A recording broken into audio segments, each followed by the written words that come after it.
Now, as you guys know, Wrath of the Lich King was the most popular expansion that Blizzard has ever made.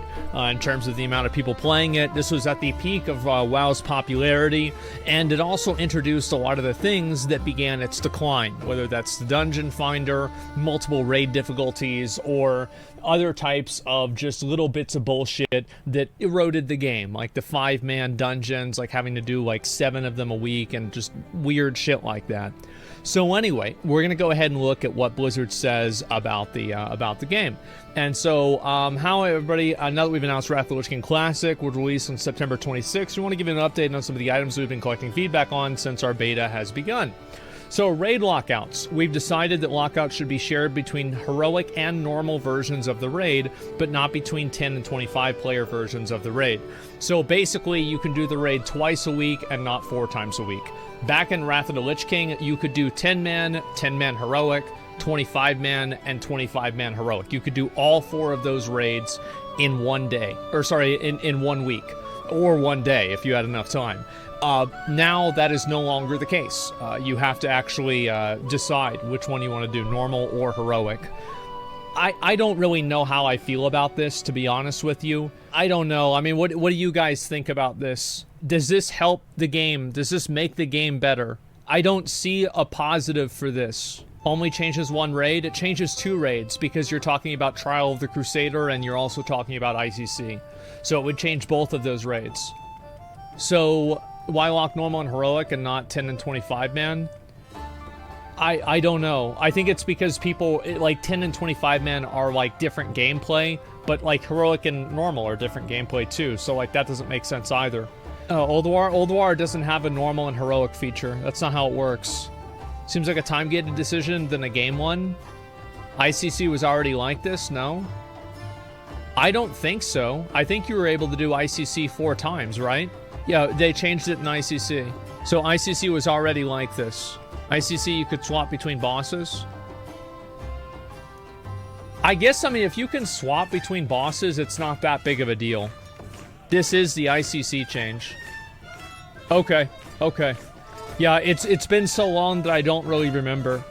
In general with this, I don't think it's that big of a deal. I mean, as you guys can kind of generally tell, I don't really have a very strong opinion on this. I don't really care that much about it, but, you know, whatever. I think that there's a lot of people, and this has been like something that's happened a lot with Classic ever since Classic, is that people, I think that to a degree, they begin to split hairs with like, oh, well, is this more like the original experience or is that more like the original experience?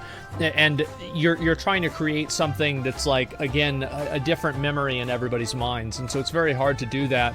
And I think if they're going to go with this strategy, it seems fine to me. If they're going to go with the other one, that seems fine to me too. I don't think it's really that big of a deal in general. Our original concern was with players feeling required to do the same raid multiple times per week in order to keep up, but this came as more of an original experience from TOC than from Naxxramas. Trial of the Crusader's original release allowed you to run it 4 times in the same week, all of which provided better loot than anything that had been previously available. Yes, and that sucked, which created enormous pressure to run all 4 versions in order to leapfrog over Old War loot. That's exactly right. And also there were 5-man dungeons that made that even easier, right? So it's a joke. Additionally, players pointed out that in many cases they were able to run the 25-player version of the raid with their guild while plugging 10-man. I think this is very common. And actually, sometimes it was the opposite. People had 10-man guilds and they would plug 25-man. My guild was like that for a while in ICC, actually. Ultimately, the positive social aspect of the raids in various sizes is compelling to us and fits our goal of providing a vibrant social ecosystem. I think this is in general pretty much okay. By their reasoning for it seems okay to me. What do you guys think? Seems harmless? It seems harmless and generally well-intentioned. Related to this, we also plan to make any trinkets with normal and heroic versions, such as Death's Verdict, share a unique equip category, so you can't have both trinkets equipped at the same time. What was originally possible to do this was never intended. Okay, that's obviously good. Probably that would just be stupid if you could do that. Race and faction change. Well, it won't be ready for launch in September. We have changed our minds on this, and we are working on adding a race and faction change as a paid service in a future patch. Holy shit. Originally, we planned on not offering race and faction change at all because it felt like it removed some of the fantasy feeling for having dramatically different physical characteristics. We were also a little bit more worried about players choosing the flavor of the month in terms of racial abilities. However, we're convinced by the argument that being able to play with your friends is more important and that you should be able to bring your accomplishments with you whenever you do. This turns out to be the same trade-off provided by transferring between realms, which is already allowed. So they're basically saying that, like, okay, well, you can transfer realms, so you might as well be able to race and faction change. I think ultimately there are a lot of like goals that like Blizzard had, and like especially with like, you know, vanilla classic WoW, faction balance and like faction pride I think is a lot higher because you have a lot more world PvP, you have a lot more contested areas. But whenever you go to Burning Crusade and Wrath, and I think Onward even more so, most of the time the game becomes more of a queue simulator, right? You are seeing more people waiting around in the city, less people out in the world, and so it becomes more important that you can play with your friends and do the things that you want to do. So I think this is pretty much fine.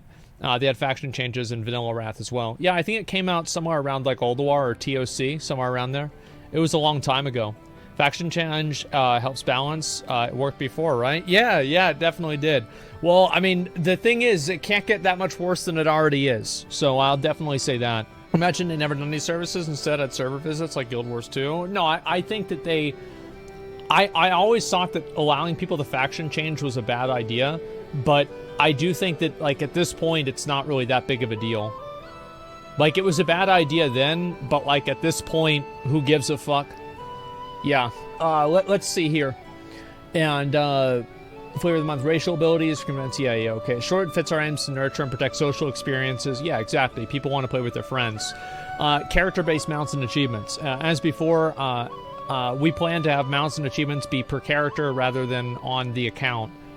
I think this is kind of dumb. We'll see why they're doing it. This originally came up in a response to our plan to not include race and faction change as suggested alternative way. Since we've been convinced to allow race and faction change for the upcoming patch, we're going to focus our efforts on that and preserve the original Lich King behavior of keeping mounts and achievements associated with the character that earned them. I don't see why. I don't see the value proposition that this adds to a player. It's kind of like making the game run slower because people were on dial-up back in vanilla WoW. It reminds me a lot of spell batching, I guess. Like, nobody really wanted this. Nobody wanted to have the achievements be character-specific. I remember people didn't like it. That's why they changed it in the first place. I don't think anybody really wanted character-specific achievements ever. Even now, there are some achievements that should be more account-wide than they are, especially with, like, you know, progression systems. I remember whenever they made it account-wide for getting honorable kills for, like, 100,000 and 250,000, it was a lot easier to do whenever you could play alts, etc. So I think that they should just make it account-wide. Account-wide mounts and achievements just seem like a... it's just a... I view it as a universal improvement for the game. Like, it just made the game better, period. I don't really see any negatives to it at all. Why is everything account-wide? You're playing the character, not the account? Yeah, but where's the character? Well, it's on the account. And so, I mean, that's circular logic that can be used against you, too. I don't really care about that. I just think it's, you know, it's better if you can have a lot of the mounts on the same character. That's all there is to it. It's just, I like that better. And so, yeah, here we go. LFG tools. We can continue to iterate on the bulletin board style of looking for group, and we do not have any plans to add the random dungeon finder. I think the random dungeon finder would be okay towards the end of the expansion. I don't really care about it that much, but I think introducing the game with it is just going to lead to problems. So they made the right call with not having it in on release. For players, this has probably been the hottest topic of discussion since our announcement, and we welcome all the continuing feedback. I know this will be disappointing news for some, but we want to settle this topic before everyone knows. All right, good. I think if they want to have a bulletin board and not a dungeon finder that's cross-realm, they need to make sure that all of the realms have a healthy population of both factions. Because if you don't have the healthy population of both factions, then you're just going to have people be frustrated like crazy. So, community pushback is too small. They won't change achievements mounts to dungeon. Yeah, probably not, but that's just generally the way that I think about it. So, yeah. Let's see. We remain hopeful that our recent anti-boosting changes, especially on fresh start realms, will invigorate lower level dungeons more around launch.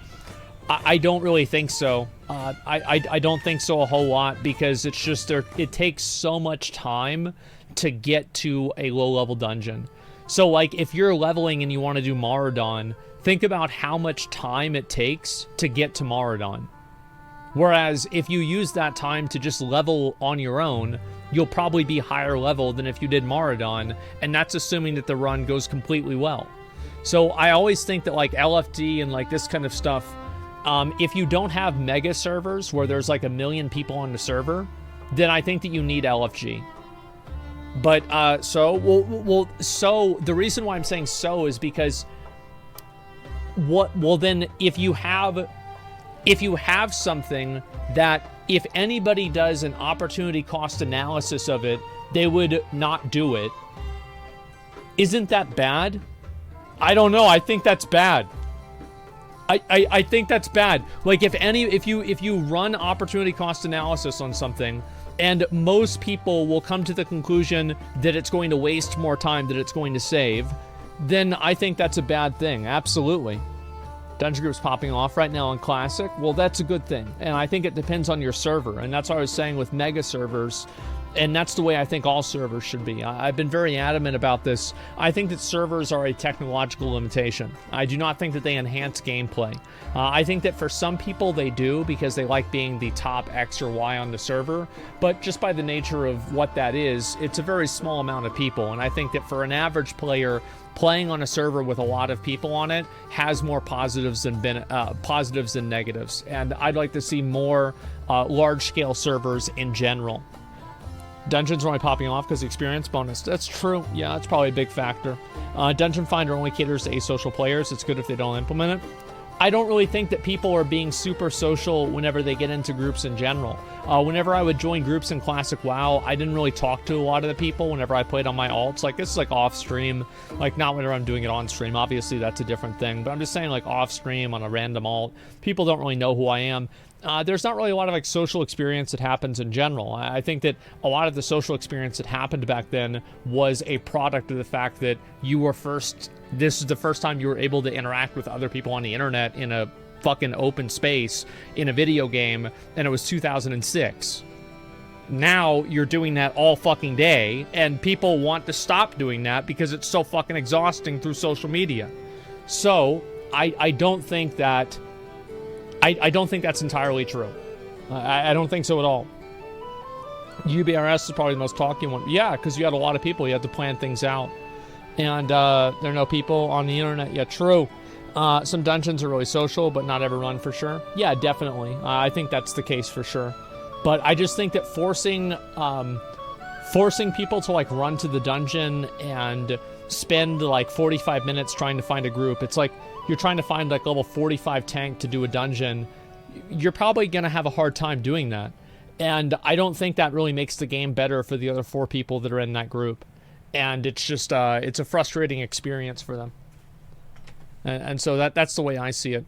And it's about also, like, I think it's important to make sure that you, like, you don't want to make decisions for the way that the game used to be and the way that the player base used to be. I think the player base has fundamentally changed. I think there's a lot of bits of evidence of that, whether it's mage boosting, GDKPs, because GDKPs were popular back in original Wrath. I did them all the time.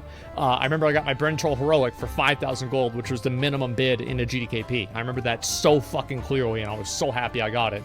However, they are not as common as they are now in Classic. They are extremely common now in Classic. It's because people have min-maxed the fuck out of the game. They've min-maxed the fun out of the game. And that's just what happens with every game now. It's like if you're playing Elden Ring and you're not using Rivers of Blood or the Azure Comet fucking wand, I mean, you're just an idiot, right? I mean, let's be honest. You're not beating the game easy enough, okay? You're bad. And so you want to make the game harder on yourself because you're bad at it. That makes sense, right?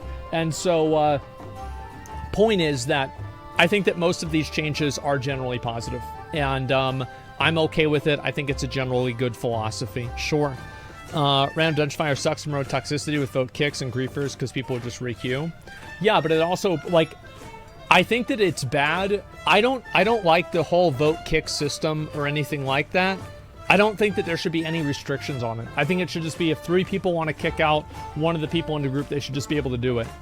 Because it's simple majority, that's all there is to it. Or you make it 4 or something like that. I don't like the idea that you can't kick people out or there's a timer on how long you have to wait to kick them out. I think all of that stuff is ridiculous. You should just be able to do it immediately. If this person's being annoying or the other people don't want them in their group, it should be their own decision and prerogative to play with who they want. I don't think that using a random dungeon finder takes that away from you. Now, I think that the process of taking that away from people not only creates negative experiences for the people that are having their time wasted, but it also gives people that have ill intent a tool to be able to annoy other players. It's exploitable. Yes, it's exploitable in both directions. 2v2 arena titles. We're going to add achievements and titles for the 2v2 arena bracket just like we did in Burning Crusade Classic. So basically, I think this one was in Season 7. I could be wrong. Like, it was Season 6 or 7 that at the first tier of Wrath, you could get Gladiator in 2v2. And then after the first or second season, you couldn't get it in 2v2 anymore. You could only get it in 3v3 and 5v5. The reason why is because 2v2 was not very well balanced. And that's just the truth, right? It was not as balanced as 3v3, and so they were like, well, then they don't want people to get Gladiator for something they don't think is as balanced, right? I think nowadays players are a lot better, and also there's not really as much like prestige on it as there used to be, because, you know, Gladiator's been around for 15 years now, so people look at it differently than they did. And I think that adding it to 2v2 is a net positive. There will be some people who, like, this is always how it used to be, is that if you were getting Gladiator in, like, this is even in Burning Crusade, if you got Gladiator in 5v5, the people that got Gladiator in 3v3 would look down on you. But you could look down on the people that got Gladiator in 2v2. You could be like, oh yeah, well you fucking, like, yeah, we played fucking Spellcleave and we were the only guild that cleared Black Temple, and so everybody had Skull of Gul'dan, and we one-shot everybody in 5v5. But at least we didn't play Rogue Druid. You know, but then you have people that are playing RMP in 3v3. They're like, well, fuck you. You're just sitting there using PvE gear and one-shotting people in 5v5. So it's like you had a totem pole of, like, egos with Gladiator titles. And so I don't see the problem in continuing that in Wrath. That seems fine to me. Yeah, it seems totally fucking fine to me. And so I'm okay with that. Yeah, well, you're running RMP. Yeah, or whatever, right? Sure. I agree, the points are reasonable. Classic WoW isn't catered towards reasonable people. I think that it generally is. I think so. And what's this here? Originally, Wrath of the Lich King dropped achievements and titles for 2v2 arena bracket. I thought it was in. I thought you could get Gladiator in 2v2 in Season 5. I don't remember though. But due to popular demand, we're going to preserve them in Wrath Classic. Yeah, it's just easier to find another person than 2 other people. Pretty simple. It's probably about twice as hard. When they originally started awarding titles and achievements to 2v2, it's because 2v2 is difficult to balance. That's what I just said. Yes. Nowadays, trying to make all the classes equally capable in all brackets, you want to preserve the existing class balance and celebrate the unique playstyle for classes that perform well in each bracket. Yes, this will have a negative effect, but it will also have, I think, an overall positive effect. So there we go. Let's see here. Good changes, listening to the community. Exactly. And raid lockouts are being overthought. It was one raid that had 4 lockouts. ICC had dynamic difficulty, TOGC. I think Trial of the Crusader... Like, I'm going to be honest. I wish that they released TOC before Ulduar. And they just swapped the item levels. Because I didn't like how Trial of the Crusader completely invalidated Ulduar. I thought it was stupid. I would have loved if they made it to where, like, it went, like, Nax, TOC, Ulduar, and then ICC. I would like that more because Ulduar and ICC are more fun, and I feel like there's almost no reason to do Ulduar after TOC comes out other than getting Valinir, or like some of the achievements. WoW used to be good, and I should dog out Shadow's former self. Well, this is the former self right here. That's what I would say.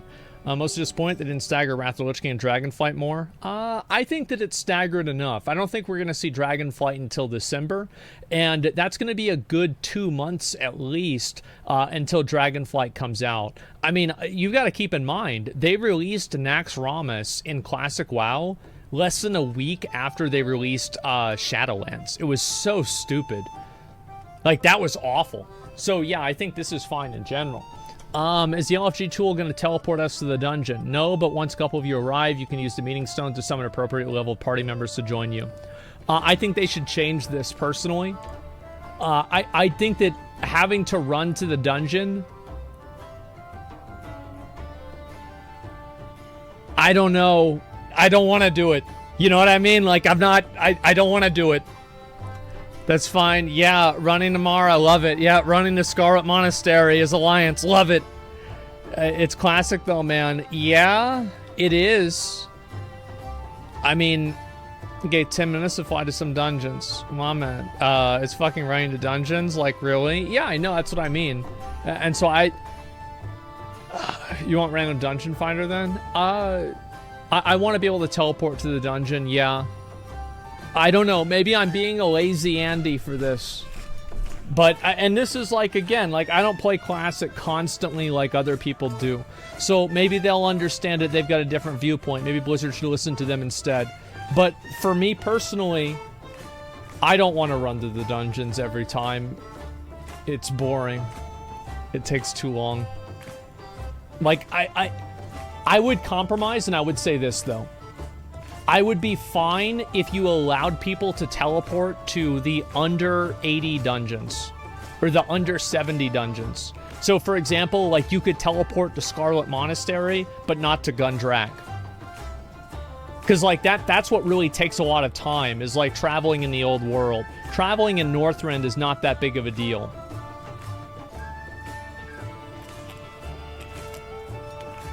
Oh, yeah. You at least give people the ability to do it with, like, the lower level dungeons, because those are the ones that you're really going to lose a lot of people from. But yeah, for the high level dungeons, that's fine, having people run to the dungeon. To be honest, that's what we do in Shadowlands, because everybody's doing Mythic Plus, and you have to run over to the dungeon to do Mythic Plus.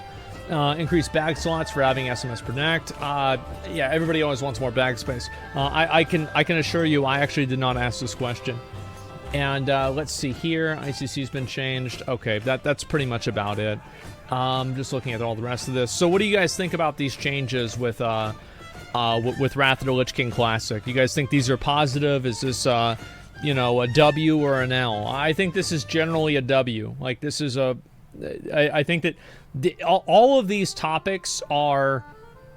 Every decision that Blizzard makes will have a list of positives and a list of negatives.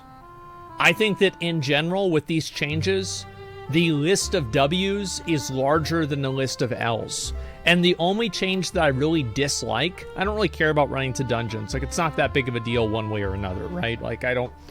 Like, I would prefer if you could do this for, like, lower level dungeons, because I think it would help get more people into them. But I don't really care that much. The main thing that I do care about is this. I think that they should make account-wide mounts and achievements. I do. I think they should just make account-wide mounts and achievements. Makes the game easier, makes it easier to swap and play alts. You earn the mount. I mean, you already got the mount. Why can't you use it on your other characters? I don't see why. I mean, the only reason we didn't have this in original Wrath, probably, I guarantee you, if they could have done this in original Wrath, they would have. It probably was just a technological limitation. They didn't add this until sometime in Cataclysm. So yeah, yeah, the classic players all have alts. Yeah, like if you get invincible on, like, one character, like, who cares if you ride on the other character? You earned invincible, you got invincible, or you bought it in GDKP, right? So there you go. And share the link, please. Oh, it's just on Wowhead. Yeah, L, no account-wide achievements. Yeah, that's the way I see it. Cosmetic can be purchased by alts to be unlocked by another. I don't think so. I mean, like, why put something like that? No, you don't need to do that. And so, yeah, just go ahead and give people account-wide stuff. I've been a big advocate for account-wide stuff in Dragonflight as well.